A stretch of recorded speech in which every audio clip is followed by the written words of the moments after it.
Hi viewers, summer special Telangana style aamras puri అండి. ఈ summer లో కంపల్సరీ మాకైతే ఈ ఆమ్రస్ పూరి ఉండాల్సిందే, లేకుంటే సమ్మర్ మాకు అసలు గడవదు. ఎందుకంటే ఇంత సింపుల్ గా టేస్టీగా అండ్ ఫాస్ట్ గా అయిపోయే టిఫిన్ ఆమ్రస్ పూరియే. హాయ్ వ్యూయర్స్, ఇవాళ ఆమ్రస్ పూరి చేస్తున్నానండి. ఆమ్రస్ పూరి కోసం అయితే మామిడిపండ్లు తీసుకోవాలి. మామిడిపండ్లు 2 kgs మామిడిపండ్లు అండి. మామిడిపండ్ల పేరైతే ఇమాయత్ అండి. ఇమాయత్ మామిడిపండ్లు, బంగిపల్లి అవన్నీ ఎట్లా ఉంటుందో అలా ఇమాయత్ అండి. ఇప్పుడు ఈ మామిడిపండ్లని మెత్తగా ఇట్లా పిసుక్కోవాలి. ఫస్ట్ మంచిగా ఇట్లా అంతా మెత్తగా వేసేసుకుంటే ఈజీగా మనం చేసేసుకోవచ్చు. ఇవన్నీ చేసి పెట్టుకున్నాను, మీకు వీడియోలో చూపించడానికి ఒక పండు చేసి చూపిస్తున్నాను. గట్టిగా ఉంటుంది కదా, ఇట్లా మెత్తగా పిసుక్కుంటే బాగా వస్తుంది జ్యూస్. చూడండి ఎంత మెత్తగా అయిపోయిందో, ప్రెస్ చేస్తే ఇట్లా సొట్టలు పడుతుంది. చలో ఇప్పుడైతే ఇది మామిడిపండు మంచిగా ఇలా పిసుక్కోవాలండి. నేనైతే కొంచెం గడ్డలు ఉన్నాయి, మిక్సీలో వేసుకుంటాను. యాక్చువల్లీ ఇట్లా మామిడిపండు పలుపుతో చేసుకుంటే టేస్ట్ చాలా బాగుంటుంది మిక్సీలో వేసుకున్న దానికంటే.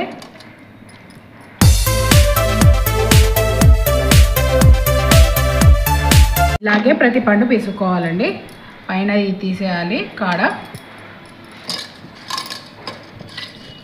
నేను ఎప్పుడు ఆమ్రస్ చేసుకున్నా ఇలాగే చేత్తో పిండి ఆమ్రస్ చేసుకుంటానండి. ఈ ఆమ్రస్ మిక్సీలో వేసుకునే దానికంటే చేత్తో చేసుకోవడమే టేస్ట్ చాలా బాగా ఉంటుంది. పక్కన ఒక ప్లేట్ పెట్టేసుకొని ఈ తొక్కలను దాంట్లో వేసేసుకోవాలి. దీంట్లో కొంచెం కూడా రసం వస్తుంది కాబట్టి కొంచెం నీళ్ళు తీసుకొని దాంట్లో పిండేసుకుంటే చారిపోతుంది.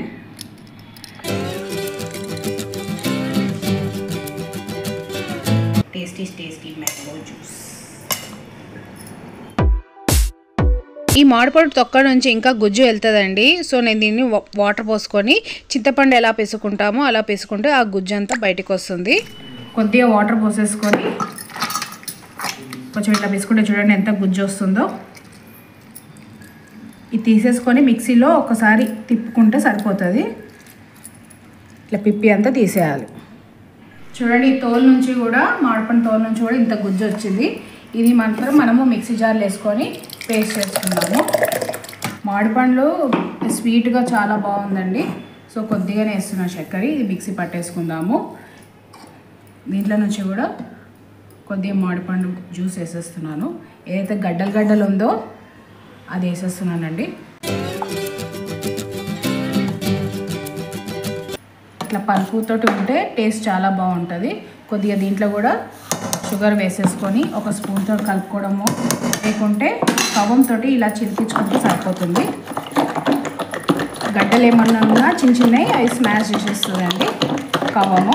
సగం మిక్సీలో సగం పల్పు ఇలా ఉంటే టేస్ట్ మాత్రం చాలా బాగుంటుంది. అన్నీ మిక్సీలో వేసుకుంటే టేస్ట్ అయితే అసలు బాగోదు. మంచిగా మిక్స్ అయిపోయింది. ఇప్పుడు దీంట్లో కొద్దిగా ఇలాచీ పౌడర్ వేస్తున్నాను ఫ్లేవర్కి. ఇప్పుడు మిక్సీ వేసేస్తాను. ఇది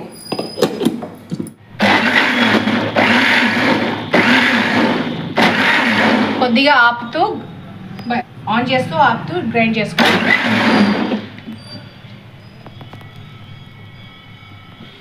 ఇప్పుడు గ్రైండ్ చేసి పెట్టుకున్న మామిడిపండ్ల జ్యూస్ దీంట్లో కలిపేసుకోవాలి.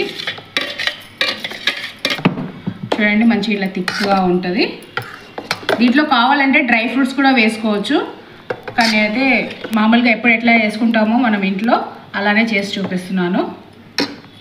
దీంట్లో కొంచెం టేస్ట్ కోసము పాలు పోసుకోవాలి. ఎక్కువ కాదండి, ఒక పావు గ్లాస్ పాలు పోసుకుంటే సరిపోతుంది. అంటే థిక్నెస్ బట్టి పోసుకోండి. షుగర్ ఇష్టపడని వాళ్ళు మిల్క్ మేడ్ కూడా యాడ్ చేసుకోవచ్చు అండి. దాంట్లో మిల్క్ పౌడర్ ప్లస్ చక్కెర అన్నీ కలిసి ఉంటుంది కాబట్టి ఒక టిన్ షుగర్ అది మిల్క్ మేడ్ వేసుకున్నా సరిపోతుంది. ఇప్పుడు ఆమ్రస్ రెడీ అయిపోయిందండి, ఇంకా పూరి వేసుకోవడమే. పూరి వేస్తున్నానండి. పూరి కోసం అయితే గోధుమ పిండి తీసుకున్నాను.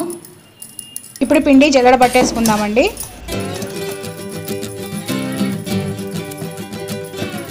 అండి కొద్దిగా ఉప్పు వేసేసుకొని కలుపుకోవాలి.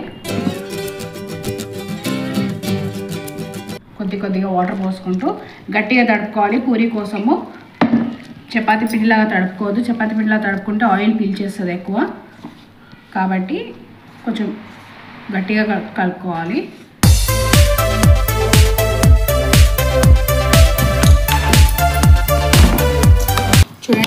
పూరి పిండి తడిపేసుకున్నాను. ఒక 10 minutes పక్కకు ఉంచుకోవాలి. ఇంకా ఈ పిండిని రెడీ అయిపోయింది పూరి పిండి.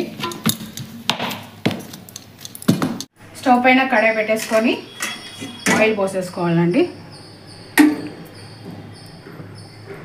పూరికి సరిపడా నూనె పోసేసుకున్నాను. పక్కకు పెట్టుకున్నాం కదండి పూరి. ఒకసారి మంచిగా ఇలా కలుపుకోవాలి. ఇప్పుడు దీంట్లో కొద్దిగా పిండి తీసుకొని లుండలు కట్టేసుకొని ఎంత సైజు కావాలో అంత సైజు ముద్దలు తీసేసుకోవాలి. పిండి ముద్దలు.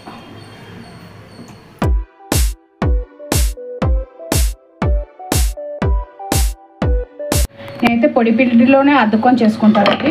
పూరి ప్రెస్లో చేసుకొని ఆయిల్ ఎక్కువ కన్జ్యూమ్ చేస్తుంది కాబట్టి పొడి పిండి అయితే అంత పీల్చుకోదు ఆయిల్.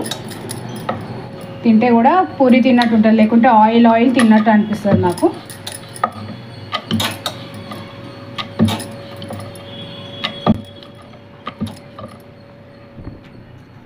ఇలాగే ప్రతి పూరి చేసేసుకోవాలి.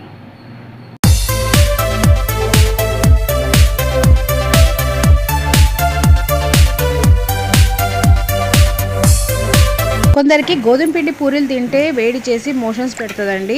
అలాంటి వాళ్ళు ఎట్లా అంటే వాళ్ళు కొంచెం తెల్లగా కాల్చుకుంటారు. అలా కాకుండా ఇలా గోల్డెన్ బ్రౌన్ కలర్లో వేపుకుంటే కడుపు అసలు డిస్టర్బ్ కాదండి. ఒక పూరి తిని వాళ్ళకి మోషన్స్ పెట్టే వాళ్ళు కూడా 4 పూరీలు తిన్నా ఏం కాదు వాళ్ళకి. ఇలా గోల్డెన్ బ్రౌన్ కలర్ పూరి లాగా చేసుకొని ఒకసారి ట్రై చేయండి. కడుపు అసలు డిస్టర్బ్ కాదు.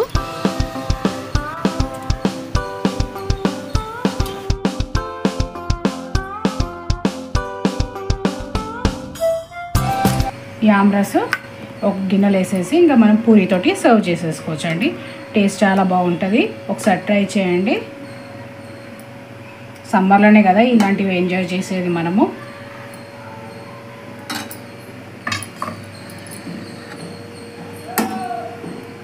పూరి ఆమ్రస్ రెడీ అయిపోయిందండి.